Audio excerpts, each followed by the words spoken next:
Well, hello to everyone joining us today from wherever you are across the UK and Europe, and indeed, if you are beyond.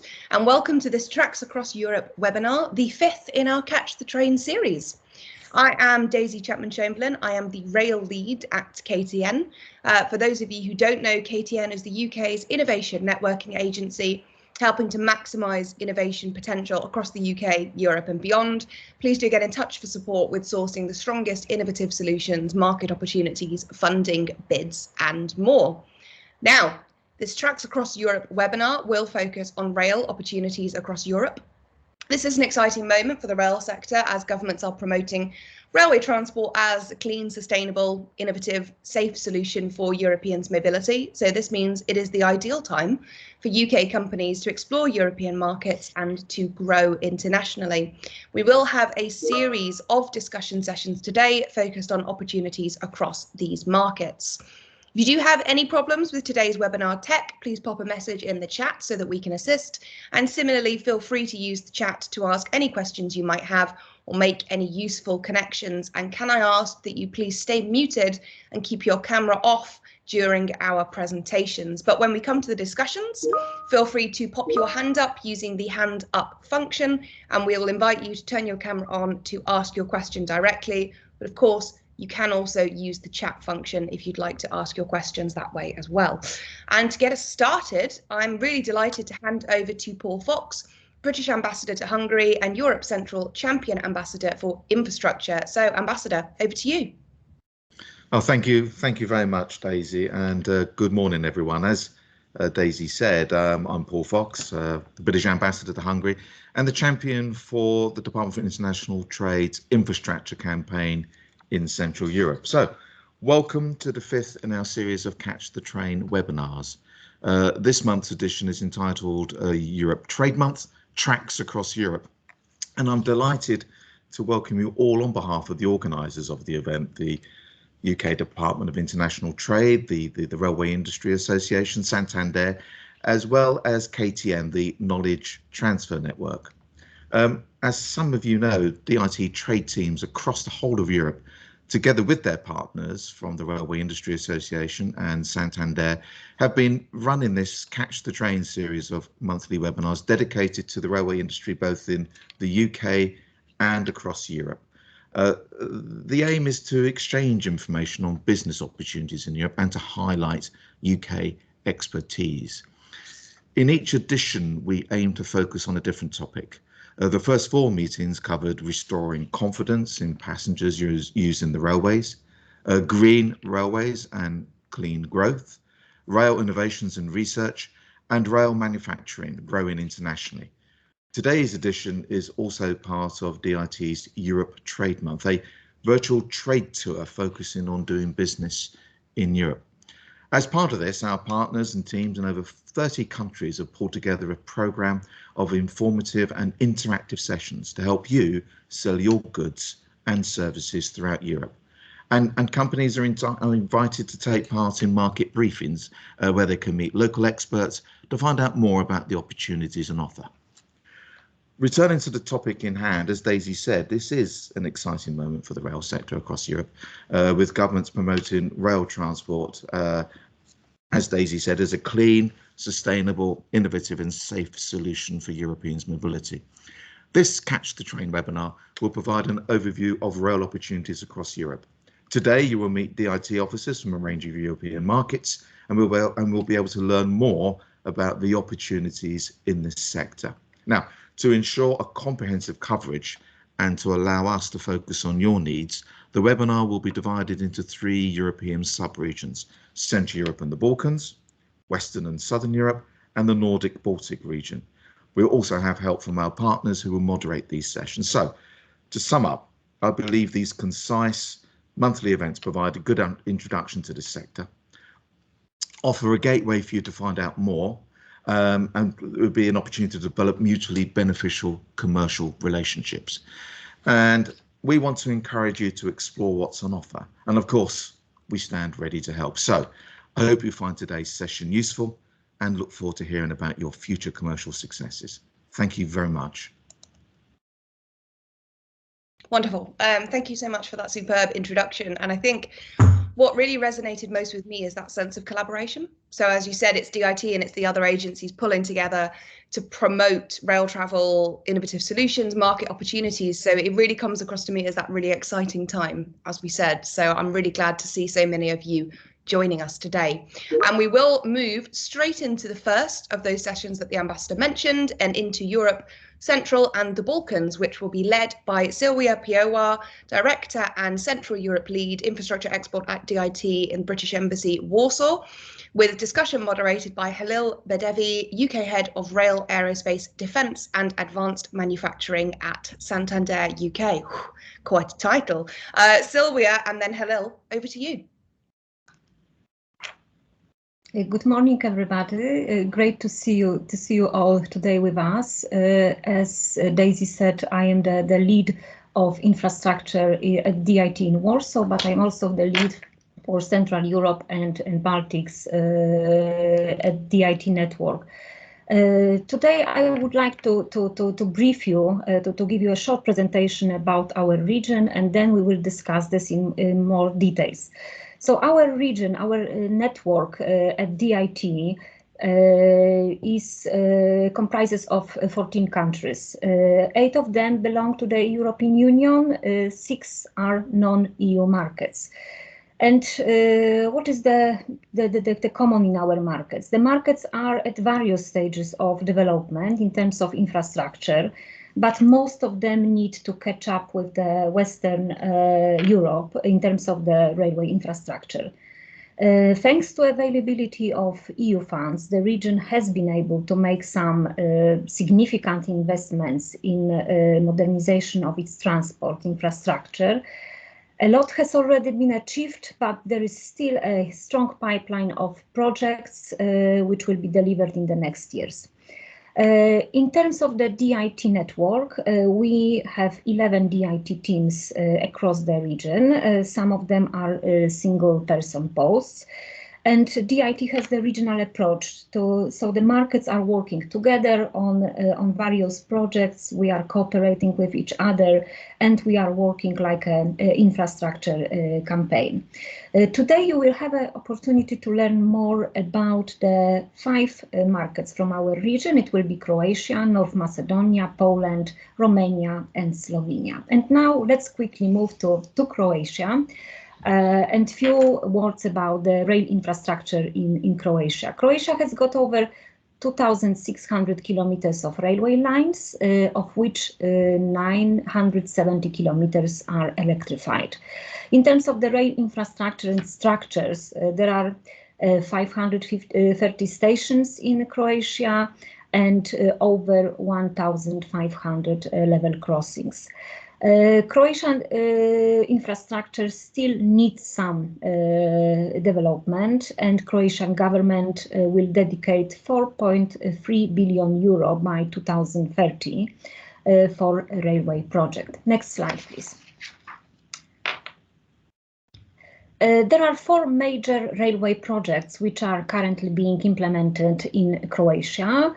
2 of them will be financed from EU Cohesion Fund. 1 will be a part of Connecting Europe Facility Scheme. The projects, for instance, will be dedicated to the lines on sections between Križevi-Koprivnica, Zaprešić-Zabok, Vinkovci-Vukovar, and also Skljevo-Rijeka-Jurdani. Those projects are just envisages constructions of the second tracks, electrification processes, and upgrading the existing tracks to achieve the speed up to 160 kilometers per hour. The Croatian government also is preparing additional projects such as reconstruction of existing track and construction of the second track on the section of Dugo Selo-Novska, and also the design of over 130 kilometers of track between Okučani-Vinkovci, which is part of the TNT network. Next slide, please. Now let's quickly move to North Macedonia. This market joined our DIT network quite recently, And to give you a picture of the market, there are some key facts of the railway infrastructure. The railway network has around 925 kilometers, and 1/3 of the lines is electrified in North Macedonia. There are 117 stations in the country, and the Macedonian government has an ambition to build 160 kilometers of completely new railway lines, and also to upgrade and modernize 160 kilometers of existing lines. And the government would like to spend on those projects 1.35 billion euros in the next years. Next slide, please. Macedonian government is focusing now on upgrading their sections of pan-European corridors, Corridor 8 and Corridor 10. So Corridor 8 connects Albania, North Macedonia and Bulgaria. And the projects will be financed by the Western Balkans Investment Framework as well as EBRD.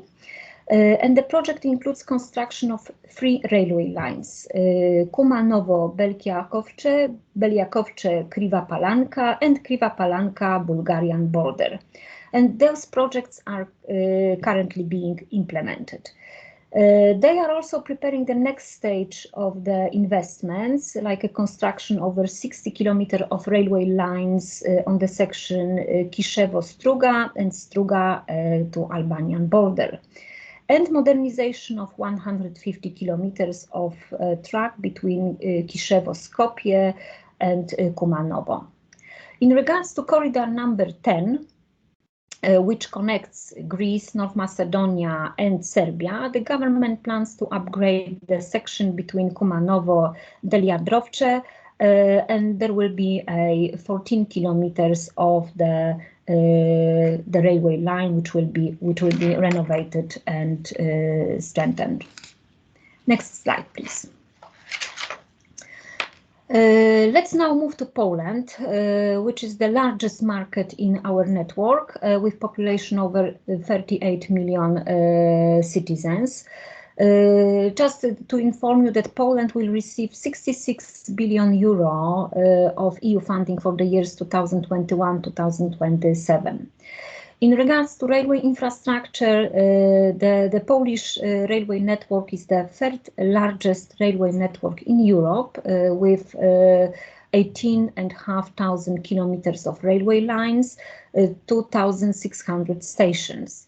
62% of railway lines in Poland are electrified, and average, just to give you the flavor, average freight speed is in the country is 25 kilometers per hour, which is much better than it was in the past. However, there is still room for improvement, because the ambition of the Polish government is to achieve the speed around 45 kilometers per hour. Next slide, please. Few words about the projects and key projects in Poland. I would start from the Solidarity Transport Hub, which is the largest greenfield infrastructure project in Europe, which envisages constructing of the new airport, new roads, new city. But what is the most important, the government is planning to build 1,800 kilometers of railway lines, including high-speed rail lines. The second project, which is worth mentioning, it's a V4 high-speed rail line connecting Warsaw and Budapest through Brno and Bratislava. This project is at the very initial stage, at the stage of feasibility study, but has a great potential, and we, within our network, we are working on that project together with our colleagues from Hungary, Slovakia and Czech Republic. Polish government implemented several projects and programs connected with railway investments, and the most important one and the key one is it's called National Railway Program. This is the main investment program dedicated to Polish railways, and the value of the investments are around 14 billion pounds. And according to the program, approximately 9,000 kilometers of railway lines will be modernized, rebuilt or constructed by the end of 2023. The program will improve the passenger transport, freight transport. It will also improve access to Polish seaports and the transport, railway transport around the main cities in Poland. The next program which I wanted to mention is like a rolling stock strategies, which is one of the key priorities for the Polish government, you know, to upgrade the rolling stock. Most of the passenger operators in Poland have already implemented some strategies to purchase new locomotives, electric train sets, and as well as carriages. They are also planning to modernize the existing rolling stock. The next program, which is on our list, and you can see this is the program of 200 stops. Polish government plans to construct 104 new train stops across Poland, and also to improve 96 existing halts, which will be modernized in the next years. The program is designed for the years 2020-2025 and will cost around 190 million pounds. The last one on the list just mentioned is the Railway Plus program, which involves the local and regional railway infrastructure, which will be regenerated. And the aim of this program is to provide a rail connection for the towns with more than 10,000 inhabitants. Next slide, please. And now a quick move to Romania, which is the second largest market in our network. Romania is located at the crossroad of three large markets. It is European Union, it is Commonwealth of Independent States, and Middle East, which creates a lot of opportunities in the railway sector. As I mentioned, this is the second largest market in the region and the 8th in the European Union. So Romania has got over 19 million of citizens. In terms of the railway infrastructure, the Romanian railway network is the 5th largest and most dense in Europe, with 11,000 kilometers of railway lines and 1,000 stations. Average freight rail speed in the country is 13 kilometers per hour. So again, another market will need modernization of the network to improve this. Next slide, please. There are numerous projects which are undergoing in Romania and at various stages. The biggest part of Romania's National Recovery and Resilience Plan, which was recently approved by the Romanian government and EU Commission, is dedicated to railway infrastructure modernization and to electrified or zero-emission rolling stock. The value of those investments is around 3.3 billion pounds.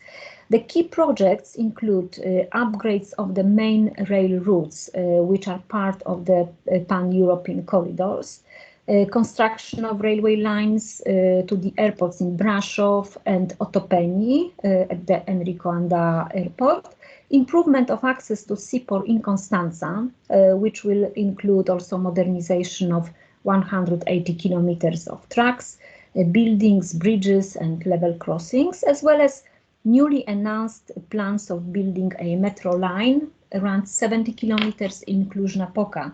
As you all know, Bucharest is the only city in Romania with a metro network, so Cluj-Napoca would be a second one with that type of transport. And next slide, please. And now we are jumping to the last market on our list for today.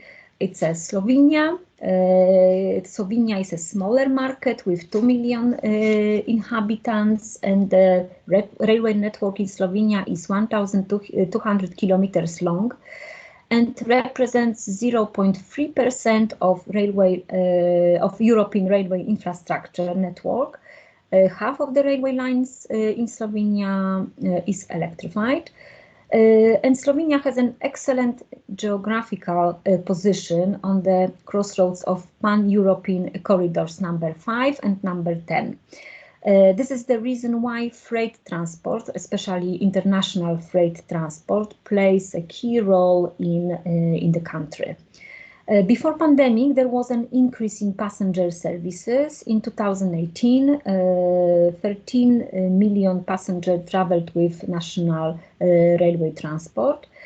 Just to flag up that the main railway stakeholder in Slovenia is SŽ, Slovenské železnice, which is a holding group responsible for freight transport, passenger transport, and management of infrastructure. It is a state-owned company. They have over 500 trains running every day. And let's move to the projects. Can I have a next slide, please? Projects in Slovenia. Key opportunities for the UK companies are in the planning phase. These are planning of Ljubljana, Ivančna Gorica. This will be a second track, and there is a project of electrification of the line, as well as deepening Ljubljana rails. You know, the concept of Ljubljana underground lines is not the new one, it's quite old. But now it's getting more realistic after completion of the second track from Port of Koper. There is a huge increase of rail traffic running through Ljubljana, therefore the Slovenské železnice are just considering this project again. There are also construction opportunities in Slovenia, such as upgrade of Ljubljana-Divača section, Maribor-Sentili, and Ljubljana-Jesenice rail. There is also the project of construction of Ljubljana railway node and railway hub Pragersko. I would like to say thank you very much for this short presentation, and together with my colleagues from the region, now we can discuss these projects and opportunities and answer your question in more details. Thank you very much.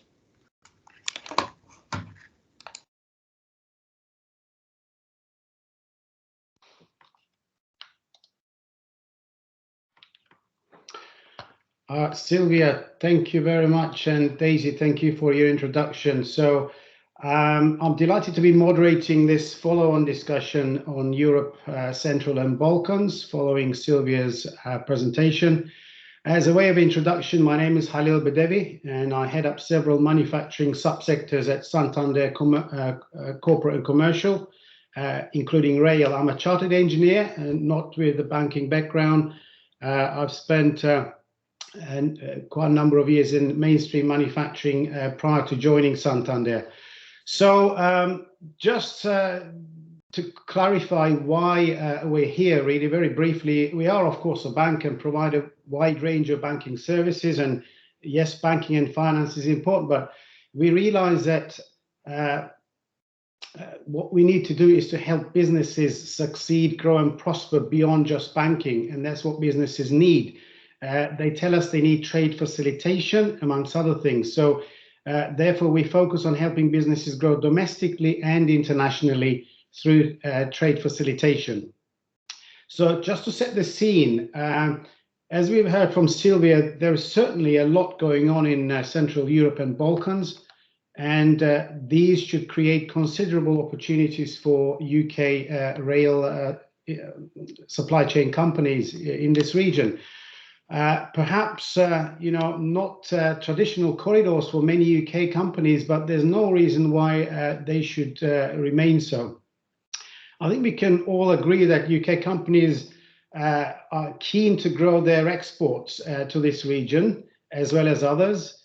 But there are challenges, of course, to overcome along the way. But the good news is that, you know, there is help and support available through various trade bodies such as RIA, also DIT, KTN, and Santander and others. While we wait for a few more questions to come in for the discussion, perhaps I can just briefly tell you about the Santander Trade Barometer, what it's telling us about the issues and challenges and opportunities with international trading. So Trade Barometer is a twice yearly survey of business sentiment across the UK, looking at aspiring international and domestic only businesses across a range of turnovers and sectors. And this measures sentiment towards growth, risk and international trade, as well as identifying areas of concern and perceived opportunity. As confidence is surging amongst UK businesses, as they recover from the worst impacts of the pandemic and look at new growth opportunities, there's certainly an optimism out there.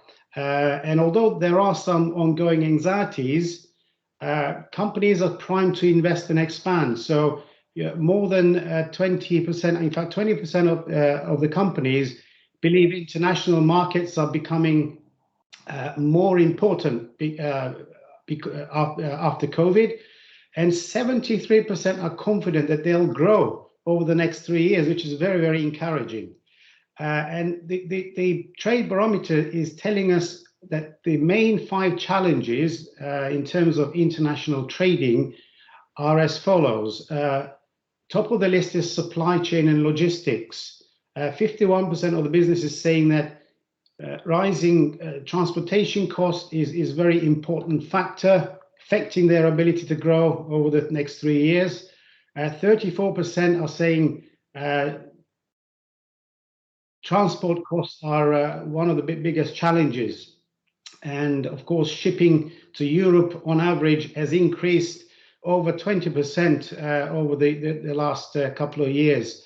So supply chain and logistics is a big challenge. Also overcoming bureaucracy, with export documentation, product regulations, difficulties in tax hiring, things like that.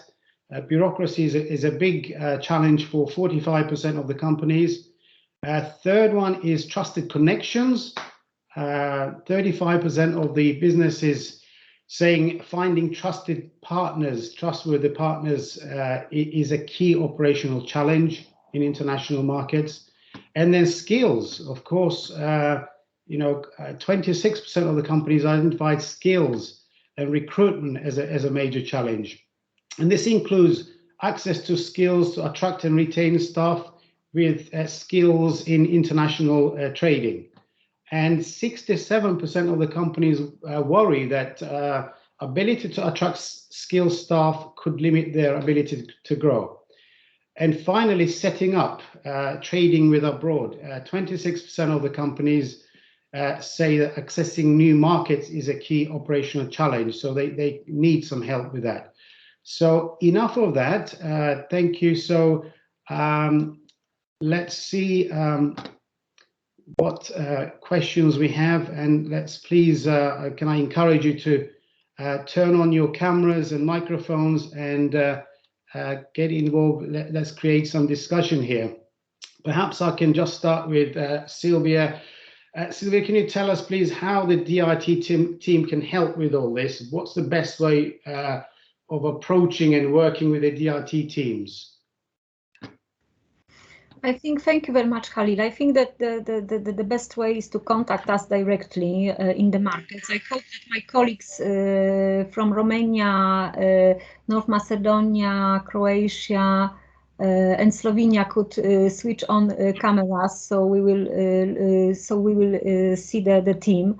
Yeah. And I think that the best way is to contact us directly, depending, which market is of the interest, of the company's interest. And our support is diverse, and I'm sure that my colleagues will agree that these are, sometimes various ways of supporting the companies. Sometimes it's a very short introduction. Sometimes it's organizing an event, presentation for key stakeholders in the market. Sometimes we are supporting the companies which are exhibiting at the major railway exhibitions. So sometimes we are trying to support the companies with certification process, introducing them to regulatory bodies. So it really depends on the case, yes.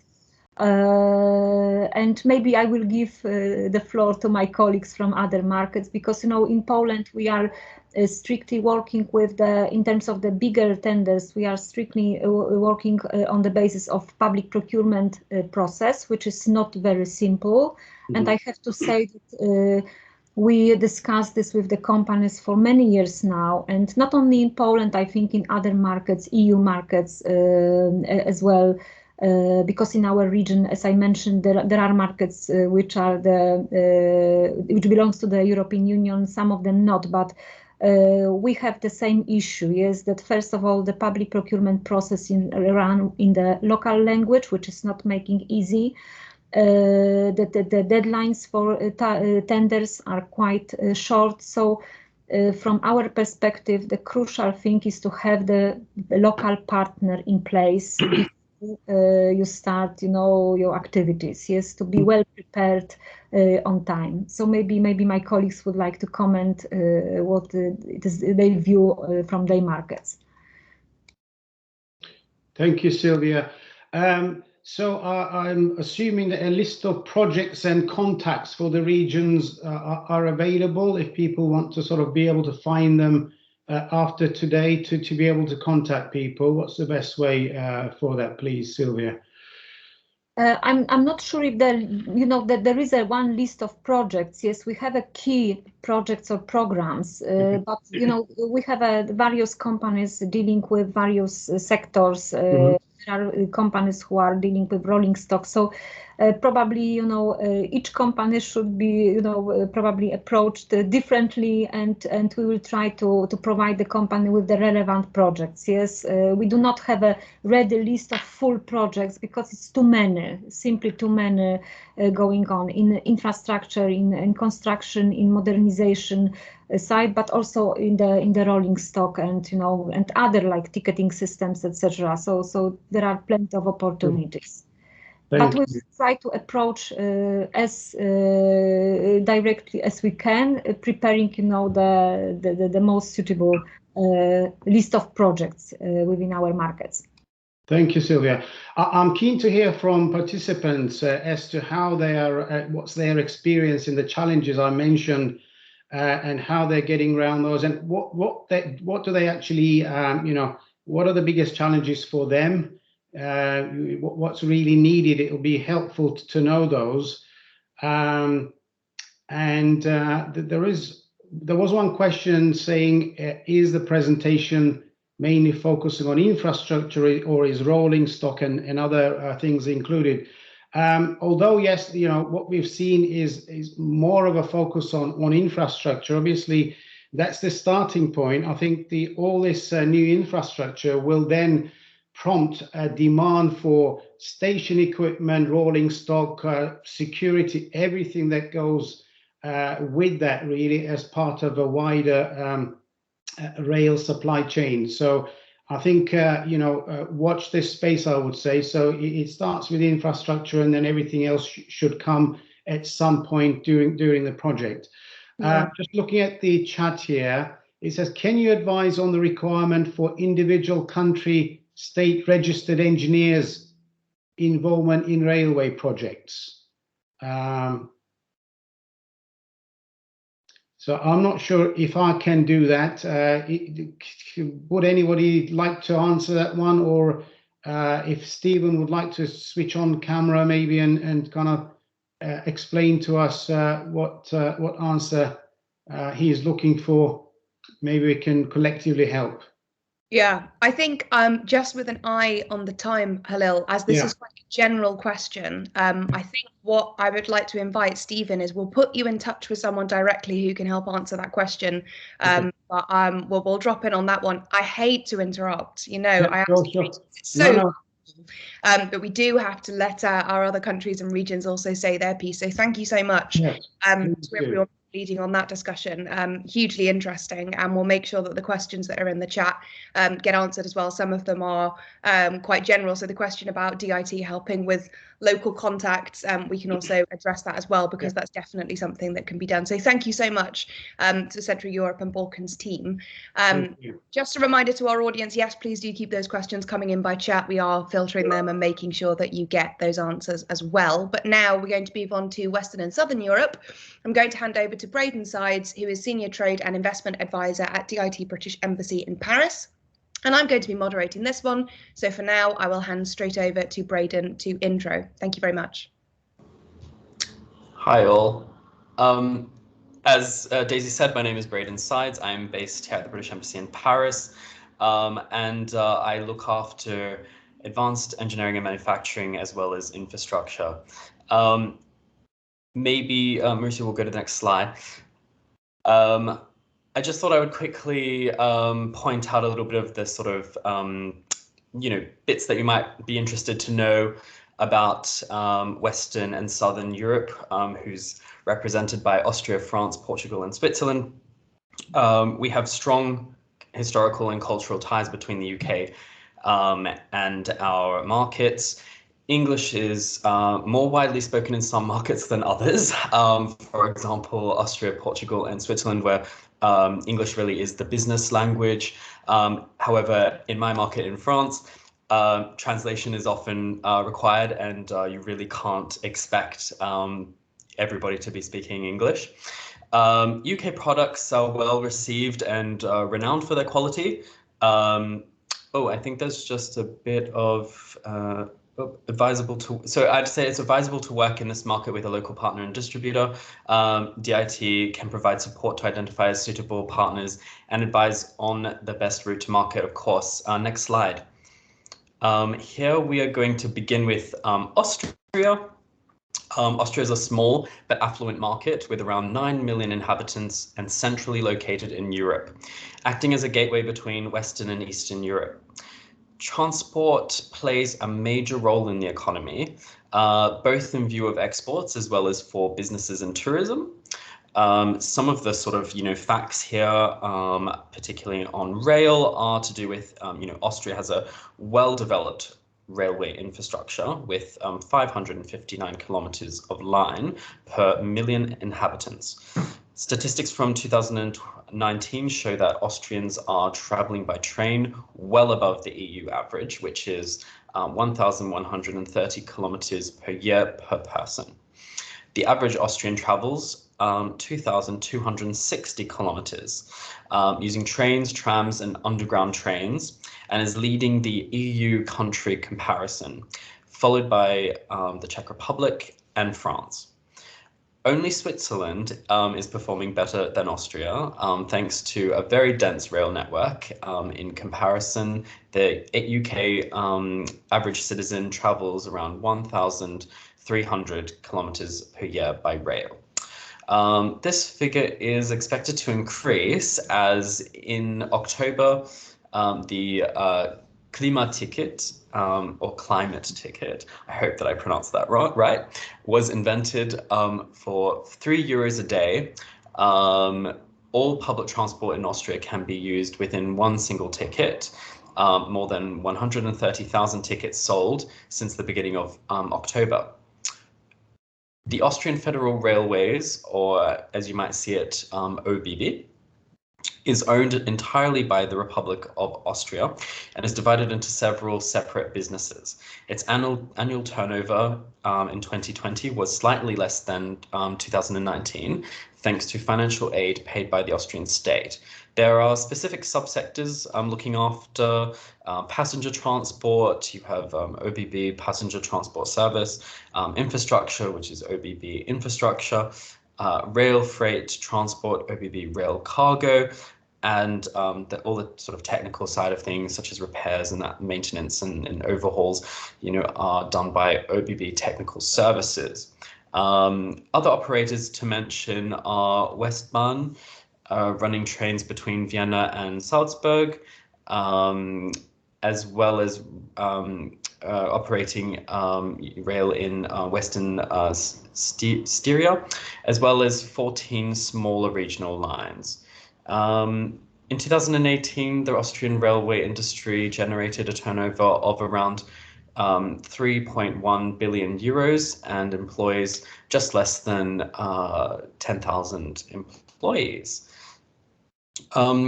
Siemens has 2 manufacturing plants in Austria. For those mentioning, rolling stock manufacturers. The Siemens mobility plant in Vienna is one of the biggest manufacturing sites of Siemens worldwide, 140,000 square kilometers, out of which 84 square kilometers is production. 1,200 employees are manufacturing up to 450 vehicles per year, and so just gives you a great idea of the amount of manufacturing that's done there.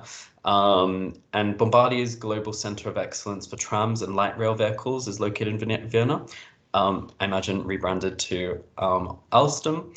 The facility designs and manufactures trams and light rail vehicles for the entire world. If we move on to the next slide, in terms of opportunities in Austria, I suggest that you look into the ÖBB Rahmen Plan, which is a multi-annual framework for extending, modernizing, and maintaining Austria's railway network. Until 2027, 18.2 billion, which equals around 3 billion euros per year, will be provided to extend and modernize infrastructure. Also, Vienna is currently building a new underground line, U5, which the first section will open in 2026 and will run on driverless trains. For those of you who are rail interior companies, I'd like to flag the manufacturing sites of Siemens Mobility and Bombardier in Austria, which are manufacturing trains and trams for international projects. Next slide. Now we've head into my market. So this is sort of a bit of a glance at rail in France. There is over 30,000 kilometers of track, 2,600 of which operates a high-speed service. 60% of the network is electrified, and it is the second largest market in Europe in terms of its ridership. The first and second largest train stations in Europe are located in Paris, with Gare du Nord and Châtelet-Les-Halles. And another sort of interesting fact is that although the SNCF, France's National Railway Company, has had a monopoly on the market for a while, France is now working towards opening up to competition. Very slightly, I have to be specific on. I've just popped onto here a great diagram of sort of what the SNCF looks like. Ever since January last year, the SNCF is no longer a sort of department of government here in France. It's now been created into its own, more company-like structure, of which you have at the top, SNCF Group Management, which is basically like a holding company, and then below it you have all the different subsidiaries, which are the private sort of companies that maybe are operators, as well as those that are responsible for the infrastructure and for freight and that sort of thing. Next slide. Just here are some of the major projects taking part in France. Of course, how could we not mention Le Grand Paris Express, with being the largest urban infrastructure project in Europe. 32 billion pounds invested into this project. It'll be a 100% automated turn-up-and-go metro service to link up the Parisian suburbs. This will include 4 brand new lines that will essentially be ring lines, avoiding the congested network in the center of Paris, and then 2 line extensions, of which are line 14 and line 11. The result will be the brand new construction of over 200 kilometers of new track and 68 brand new stations. In Lyon, I'd have to admit as well that there is a lot going on in Lyon. That's why it's been popped there as the second, largest project. There are 2 separate plans working towards this master plan. one of which is a big sort of layout of how the metro network can be, modernized, as well as a new metro line be built. And then the next part of it, which is trying to achieve some new parts of the infrastructure by 2026, include a new cable car project and new light rail projects. Next slide. So now we're heading into Switzerland. 3,200 kilometers of track transporting 1.32 million passengers and 200,000 tons of freight per day. World's longest and deepest rail tunnel is located in Switzerland, cutting through the Alps. 98% of the network is electrified using renewable resources. And recently, the Swiss government has unlocked 13 billion Swiss francs, to spend on, safety, inequality, reliability, and again, the Swiss strategy not focusing on high-speed lines. It has a whole challenge with its topography in order to achieve that. So instead, it's just focusing on making its services more reliable and its offer much more, user-friendly. Next slide. Some of the main opportunities here in Switzerland, if we take it from sort of the operations and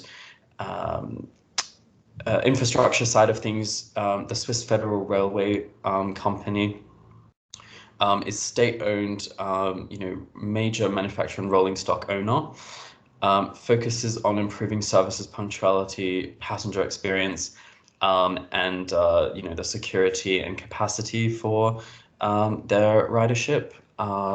Areas of interest include increased energy efficiency, sustainability, digital transformation, and smart maintenance. At the same time, there's a major OEM in Switzerland, Stadler. They create regional, suburban, intercity, high-speed trains. They tailor-make their trains, including rack and pinion locomotives and broad gauge rail vehicles. They're involved in trams, light rail, metros, and meter gauge rail vehicles, also with bogies for standard and broad gauge trains. And they deliver and maintain rolling stock in the UK, as many of our OEMs do. Next slide. Now we're heading into Portugal. And Portugal is a small country with a population of around 10 million, characterized as an early adopter of new technologies, and it is often used as a testbed market for new products. Portugal can also be a gateway to other Portuguese-speaking countries, so partnering with a Portuguese company can help UK companies navigate the specifications of markets such as Angola and Mozambique. Portugal's national rail network connects most of the country's main cities. International service is via Spain.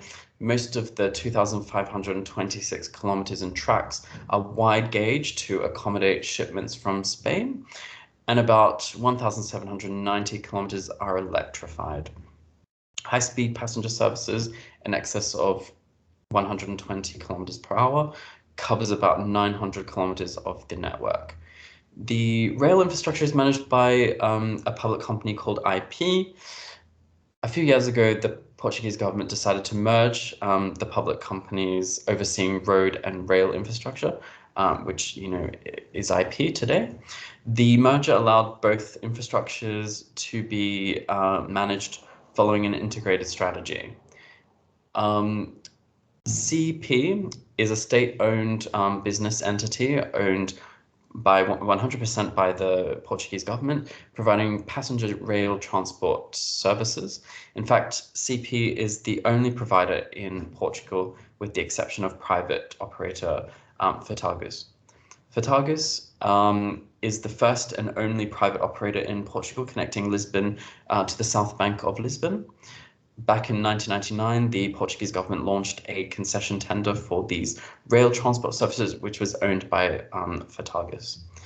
Both Lisbon and Porto have metropolitan lines. The Metro of Lisbon and MST and the Metro of Porto each have more than 35 kilometers of lines. Additionally, there are tram networks in both cities, although Lisbon's is much more extensive than that of Porto, which is geared primarily to servicing tourists. The Portuguese railway platform was created to work as a technology hub with the ultimate objective of building the Portuguese train stakeholders, including industry players and academia. The platform will also support CP in their maintenance business, focusing in the recover and modernization of current fleet. If we go to the second slide on Portugal, the Portuguese government has confirmed its intention to press ahead with rail investment totaling more than 10 billion euros as part of the National Investment Plan, PNI, to 2030. The investment will focus on new lines, modernization, and electrification, with 100% of the network electrified by 2030, and new rolling stock is also included in that. The PNI 2030 was launched in Lisbon at the end of October 2020. It envisages the delivery of 16 rail projects worth 10 billion euros in the next decade, financed from both the state budget and EU funds.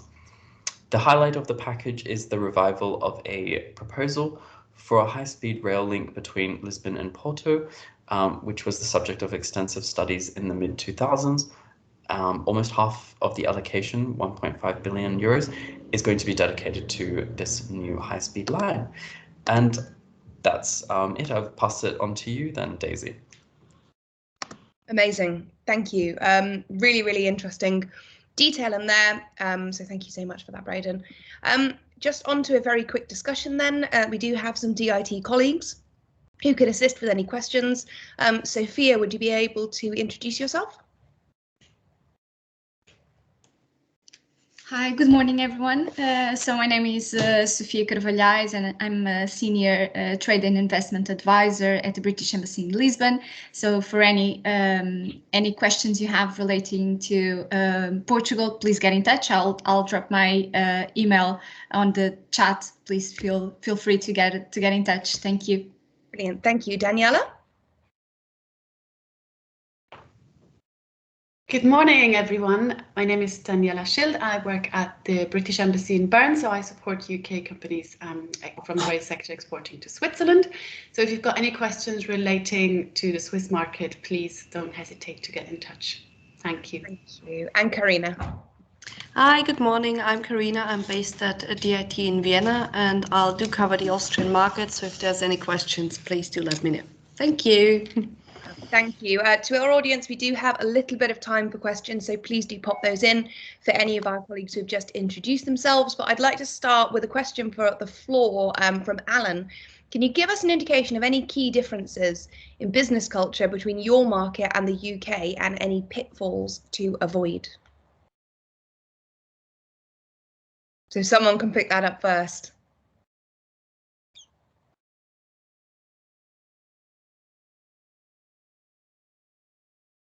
Sophia, do you want to jump in on that one?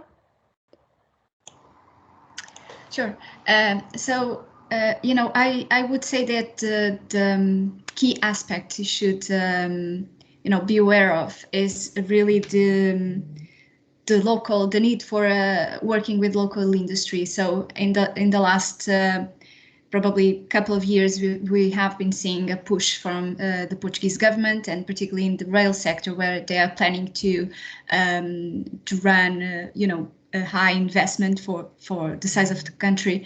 They're very keen to see companies making the effort to work with local industry in a win-win relationship, not just kind of selling your product and disappear. So that they are really looking to see some commitment with the market. And as colleagues have mentioned before, the public procurement process can be difficult to navigate. So having a local partner will definitely help you through that process as well. Thank you. Brilliant. That's really valuable. Thank you. Anyone else want to come in on that one? Yes, I just pop in some information on Austria here. So quite similar to what Sophia has said, and also to bear in mind, there's like public tenders available, which you can also register for the ÖBB as a supplier. But again, like working with a local partner is crucial. Something to really bear in mind is, given that Austria is quite close to the German market, and obviously we share same culture, same language, it is sometimes quite tricky to actually get in as like a supplier if the German partner is quite strong in the market. So again, we just like would really advise to invest quite a lot of time in building up the business and building up the relationship. That really is key. Thank you. Helpful. Thank you. Anything else on that one? Yeah, I suppose I can just echo the same points that have already been mentioned by Portugal and Austria for Switzerland. It is very much appreciated if UK players do have a partner in market. In Switzerland, this also concerns the translation of all the documents. So if, for instance, if you apply for a tender, which is published on the tender website, I just put the link in the chat there, then you will need to have the whole documentation for your application in German and or French. And also doing business in Switzerland takes an enormous amount of patience and time. And it is appreciated if UK companies demonstrate that they have a serious interest in developing a relationship with the market and not just looking for a quick win. Brilliant. And I'd like to hope that the UK companies listening in would be very used to the patience and time element of working in rail in the UK as well. So thank you for that information. Braden, do you want to come in on this before we move on? Sure. I'll quickly say, yeah, I mean, a local partner is great. There's always, something that you need to understand about the French market, which is also that, there are so many local players that are very mature in the market and have a large slice of the pie. However, at the moment, there is too much work going on in France, and so the players that scare off some of the competition sometimes because of their dominance actually can't do all of the work. So there is a lot of need for UK companies to look into this market, whereas before I think the market was quite closed, to new international competition, but now they're sort of obliged to be welcoming. So I think that's also something that's a little bit positive about the French market, even though it's been quite a closed off market. But yeah, I'll leave it there. Absolutely. No, I'm sure everyone listening in would be very pleased to hear a slightly more open market. It's always a positive thing. So we are going to have to move on to our final discussion, but thank you so much. Some really, really valuable direct points there. I'm going to hand over for a discussion about the Nordics and the Baltics, led by Alan Goodliffe, Senior Trade Advisor at DIT for the British Embassy in Stockholm, and this time moderated by Carl King at Railway Industry Association. So over to you, Alan. Thanks, Daisy. We can move on to this first slide, please. So this would just be a quick whistle-stop tour, really. I don't think we've got a little short on time now, to be quite honest, but I'll be covering basically Denmark, Finland, Norway, Latvia, Rail Baltica, and Sweden. I didn't add much on the slides on this, but I can say that the population of the Nordics is around 27 million, and the population of the Baltic countries is around 6 million. So a total of around 33 million people we're talking about. We'll start off with Denmark. So key players really are from the public sector. As you can read there, the National Transport Authority, Bain Denmark, the infrastructure manager, DSB, a big operator running national services, and the Ministry of Transport, of course. Liberalised freight traffic, apparently DB Cargo being the largest player, and Sweden and Germany being the main corridors there. And the number of regional railways, regions having the competence for local public transport. We'll move along. Next slide, please. Yeah, super. The biggest project in Denmark ongoing still is the Femern Belt Fixed Link. Long immersed tunnel, going to be the world's longest immersed tunnel indeed for both road vehicles and trains, connecting southern Denmark and Germany, and part of the TIN-T network. Due to open in 2029, I believe it's getting toward its sort of construction phase. About 26 kilometers long in total, and a slightly difference between the tunnels for the road and rail due to the different gradients, etc. You can read a little bit there about the forthcoming tenders. I won't go into it too much just now for this, in essence of speed, but it's basically TM contracts, TPS contracts, track and catenary. They're the ones that are coming up most soon.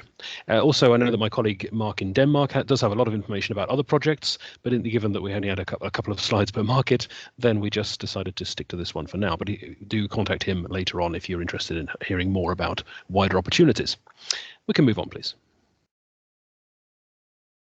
We go on to Finland. So just under 6,000 kilometers of railway in use, of which it looks like about half is electrified. 90% only single track lines and on a wide gauge. Little unusual for Europe, really. VR Group still has the monopoly on passenger transport, although I do believe there is some liberalisation going on there, and perhaps my colleague Laura will elaborate on that a little bit if people are interested. And a lot of it is public tendering, basically. We can move along.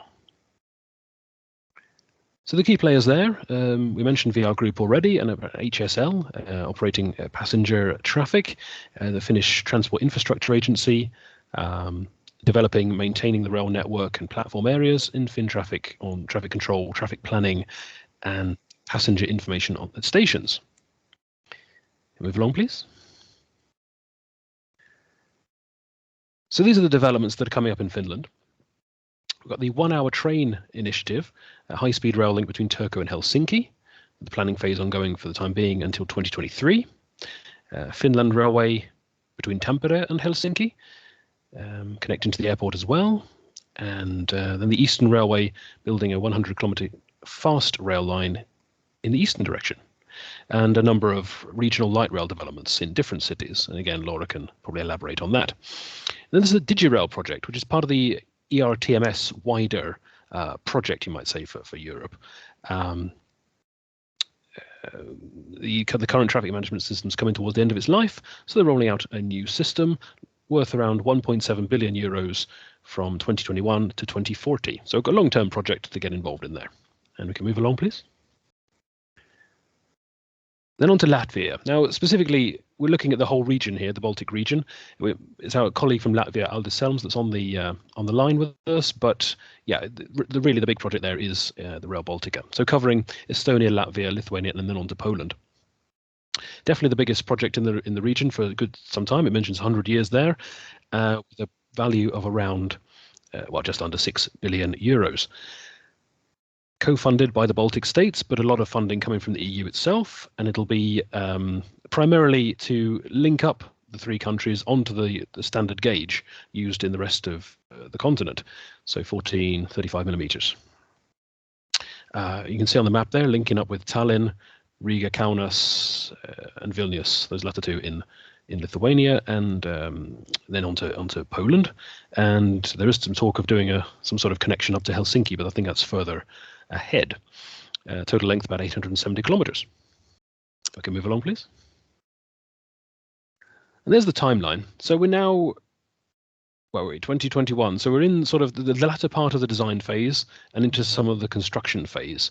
So again, Aldis and colleagues in our posts in Estonia and Lithuania will no doubt be able to give you more ideas about what's actually coming up and when. I do believe that Rail Baltica has a good procurement platform or portal that gives a lot of information as well. And I do know that Aldis in particular does put out a lot of information as well about the upcoming tenders, that kind of thing. So he's the person to talk to on that one.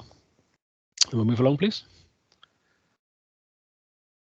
And it's fair to say that it's a very good international cooperation, a good example of that. We've had some UK successes too, mentioning there ACOM, Atkins, Zaha Hadid, Network Rail, probably Network Rail Consulting, I can imagine. I know we've had a lot of engagement with Rail Baltica's representatives, particularly Kasper's, over the years. I've met him in a number of things as well. It's certainly a busy chap getting around at the different sort of trade shows that we probably all go to, or certainly prior to COVID. And lots of opportunities ahead. It'll be the construction side, the materials most likely. And coming up on 25th of November, so only just a few days away, Rail Baltica Industry Day, virtual. I would imagine it's still possible to sign up for that if you'd like to. And I dare say Aldis can pass us, maybe give some sort of link to that in the chat or something like that. And we'll move on, please. Then on to Norway. Again, mostly quite public sector purchases for the by and large. I believe this slide was taken directly from Jernbanedirektoratet, so apologies for any spelling mistakes in there. They are theirs, not ours. But Bane NOR is the main infrastructure manager, Norske Tog with train leasing, Entur with ticketing and travel planning, VY Group, passenger train, cargo and also buses, and Mantina, that should be Mantina, not Manetna, Mantina, doing rolling stock maintenance. We can move along, please. So the main projects coming up in Norway, they've got the Intercity Network, with 270 kilometers of new double tracks and 25 stations in southeast Norway, with a speed of up to 250 kilometers an hour, with an estimated cost of around 150 billion NOK, or around 12.5 billion pounds.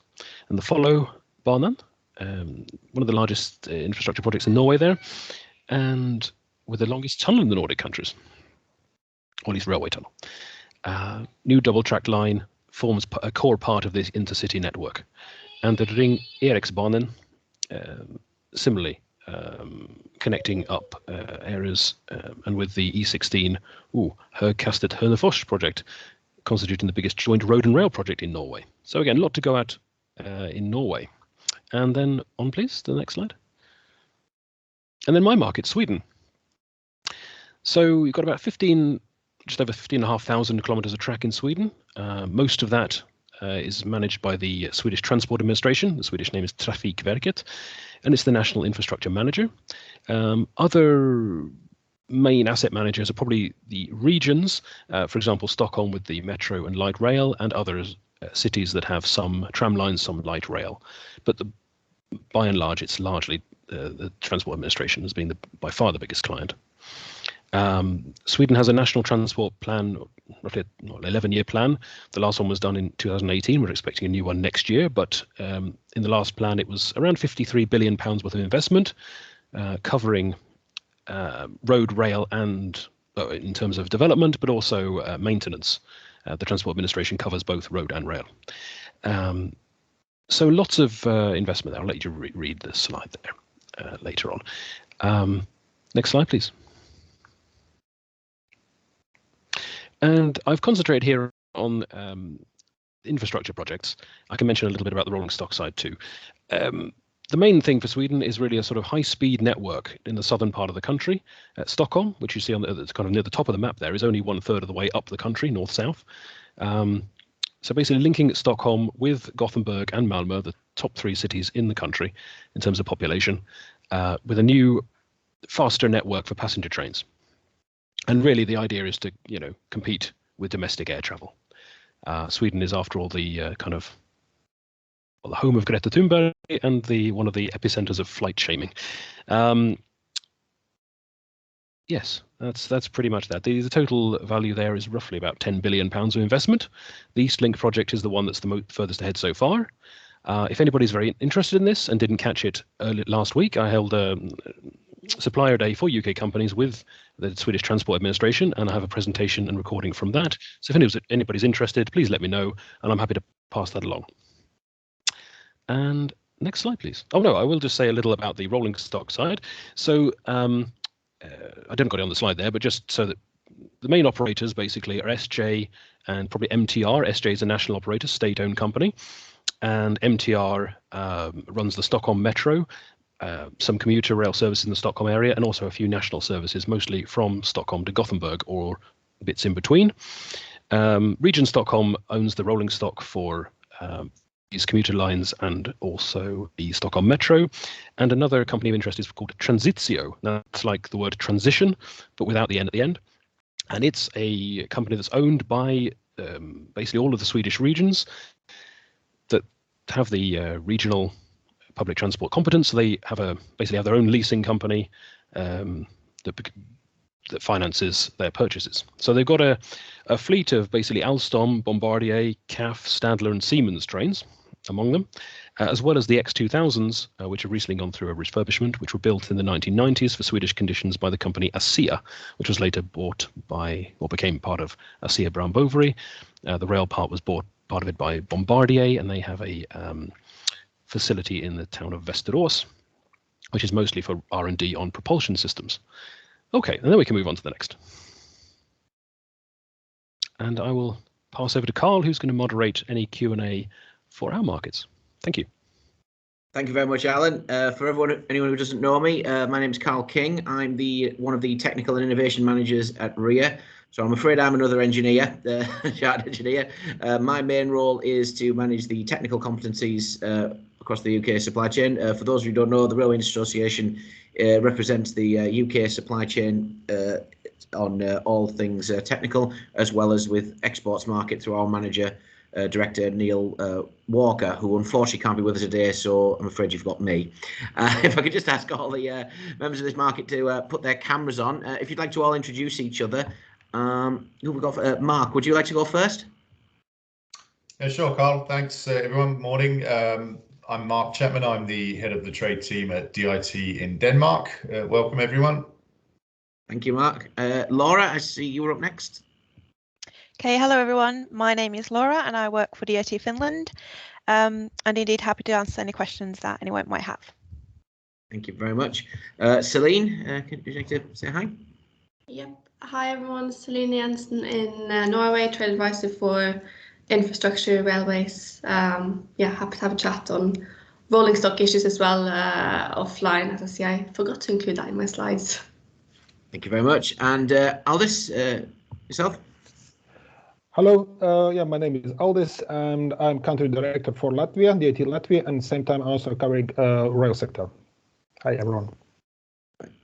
Thank you very much. I'll scroll through some of the questions, see what we've got. I've got someone saying that they've heard that the Nordics can be difficult to engage with. What idea DIT's best advice now, and has attitudes changed? Don't know how fair that question is. I'm afraid I'm not familiar with the region myself. Would anyone? Oh, I see Mark straight in there. Please go away, Mark. If anyone knows what that history is there, sorry. Yeah, no, thanks, Tony. Appreciate the question. I'd like to maybe just hear a little bit more on why you think that maybe the Nordics are difficult to engage in. The Nordics in general constantly score quite highly in the ease of doing business index. I know there are some cultural issues. The Danes and maybe this is true across Scandinavia, they tend to be quite direct. Which can come across as quite rude. There's not much small talk.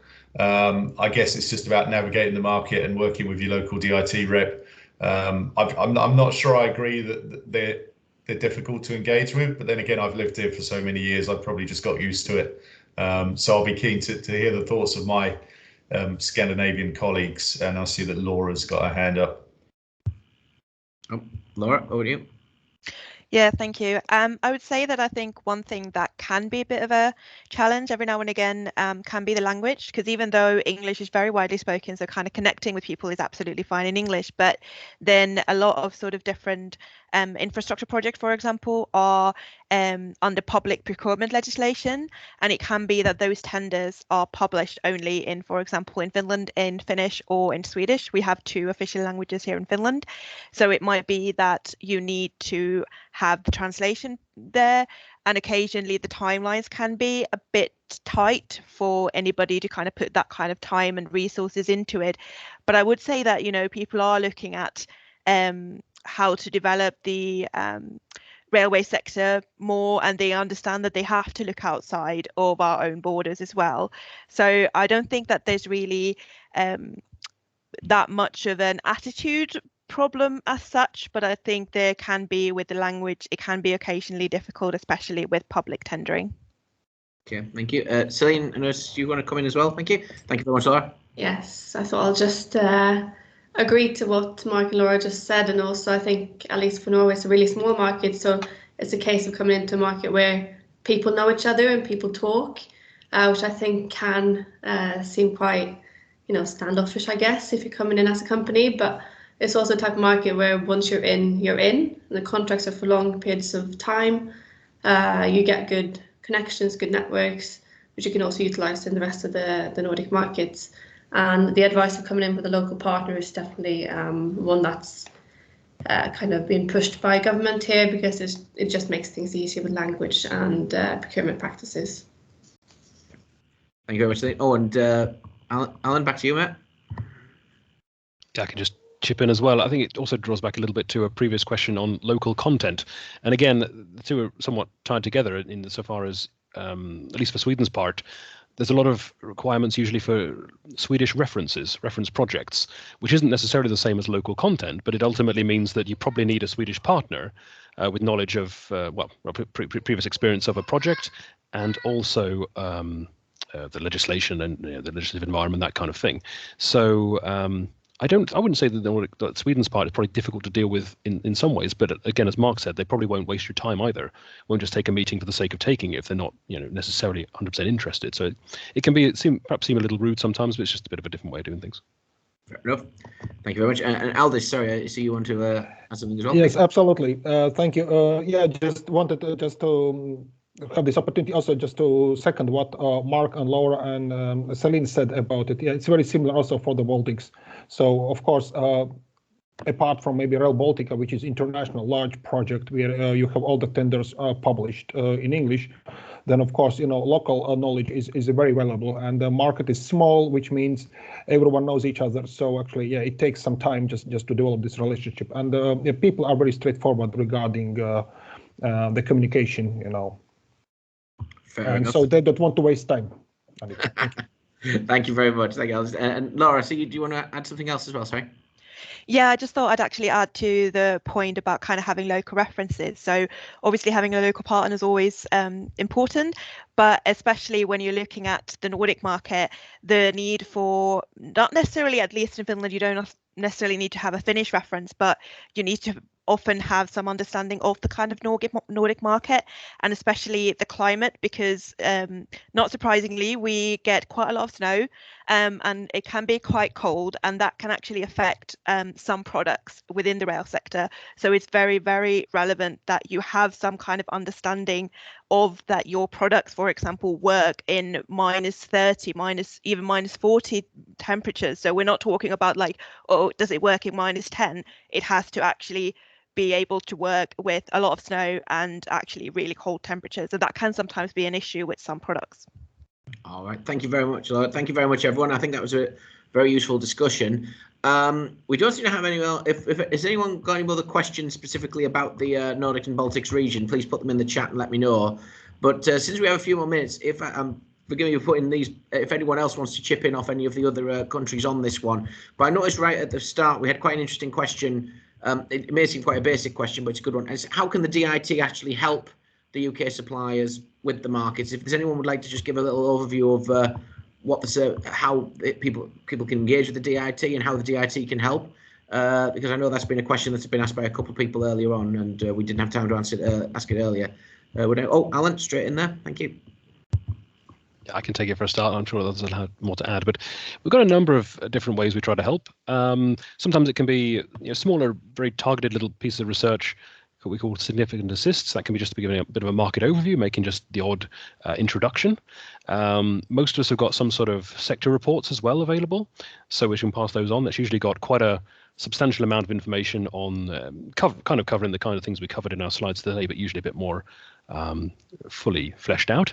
Then we also, and I can imagine we'll get back to it more now, either running trade missions or supporting companies at specific events in market, or indeed sometimes in third countries, like at the big ones like Intertrans, for example.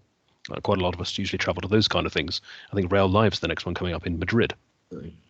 So I think, as well as bespoke research on a slightly larger scale, which is a chargeable service, which we call OMIS, Overseas Market Introduction Service, and that was basically would be where, for example, where Dan asked previously whether we can introduce companies to contractors, etc. That'd be where that would probably fall.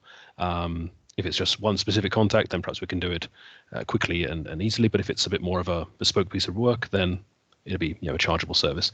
Does anybody else have anything to add there? You do. And thank you for picking up the thing about. I was about to pick up the thing about contractors, Alan, but you beat me to it. Thank you very much. Anyone like to add anything more to what Alan said? Oh, Mark, thank you. Please do.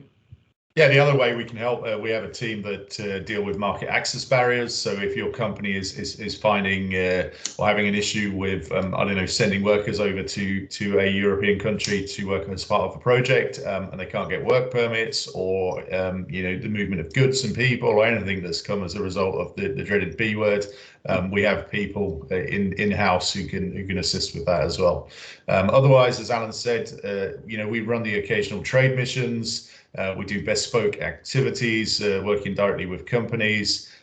We host receptions, quite high-level receptions, but also we organise smaller events and activities, both in market and in the UK. And obviously, we work very closely with our regional ITAs, our international trade advisors, dotted across the UK. And from time to time, we might come over and give market presentations and conduct one-to-one, what we call meet the advisor sessions as well. So there's a couple more things we can do for you. If anyone else has any other comments or suggestions. No, just to add on that about trade missions, also for those of you who are RIA members, we always work with the DIT to support those and to help get as many of our members there as possible. So if you need any support on those or have any queries, please do not hesitate to drop us, or DIT Align would be more than happy to help you with that. Thank you very much. Thank you, Mark. That's really appreciated as well. Would anyone else like to ask anything? Is there anything else that anyone's particularly picked up in the chat, or would like to, anyone thought of anything that they'd like to ask? It seem to be, I think most of the questions seem to have been answered. If there's anything, is there anything the DIT would like to, from this region would like to ask? Oh, hang on. I wonder what the, someone's asked, I wonder what the local sense around innovation for sustainability is, particularly following COP26. Does anyone like to answer that one or have a view on that? Yeah, I don't mind jumping in. Yeah, I mean, it's highly important. It's even before COP26, Daisy. This was something that's been discussed and is in practice in Scandinavia. I think if you look at Europe as a whole, particularly the Nordics, is sort of way ahead of the game there. So it's massively important. We're looking for innovative and sustainable solutions from UK companies. Certainly, that's going to catch their eye. If you've got something that ticks those boxes, then come and talk to us. And I think, and I don't want to speak on behalf of all my colleagues, but I think that's pretty much the case across the entire region. I see that Aldis has got his hand up, so maybe he can give a Baltic perspective on that. Yep, please do, Aldis. Thank you, Mark. Yeah, thank you, Mark and Carl. Yes, absolutely. I just can second what Mark said, that actually the project I'm here representing, Rail Baltic, is definitely, they're very much interested in latest innovations, latest technologies. So please contact them, look at their tenders, and actually, like the sleepers case that I read in a chat, absolutely is something that they would be very much interested in. That the tender is now up and open, and very soon it will end. But yes, there are other opportunities. So definitely, they're very much interested in all new latest innovations. Thank you very much, Aldis. And Celine? Yes, just quickly on the sustainability bit, like Mark said, I think it's very prominent in all business really in the Nordics. I know for Norway, We just had a change in government in October, and with their new platform they just launched, it states that every tender and bid from now on will have a sustainability section to it. It's all electric and zero emission, net zero, everything discussed at COP really. So I think to make sure that your own supply chain and value chains are all green and clean as well is really important when doing business in at least Norway, and to kind of see how your offer can add value to the greening of the Norwegian economy, at least for Norway. Thank you. Alice, if you just put your hand back up there, sorry, is there something else you want to add, sorry? No. Oh. Sorry, it was old one. Oh, old hand. All right, sorry. Laura, sorry, you've put yours up, and then we'll go back to Mark.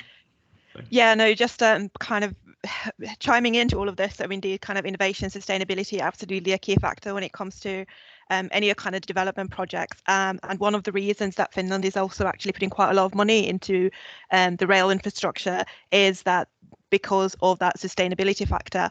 But yeah, and also I think I just wanted to quickly also mention that, of course, the rolling stock side, it is important as well. But in Finland, rolling stock is kind of a simple and difficult in a way to approach, because we do have VR Group, which owns practically all of the rolling stock, and they have their own subsidiary that does the maintenance.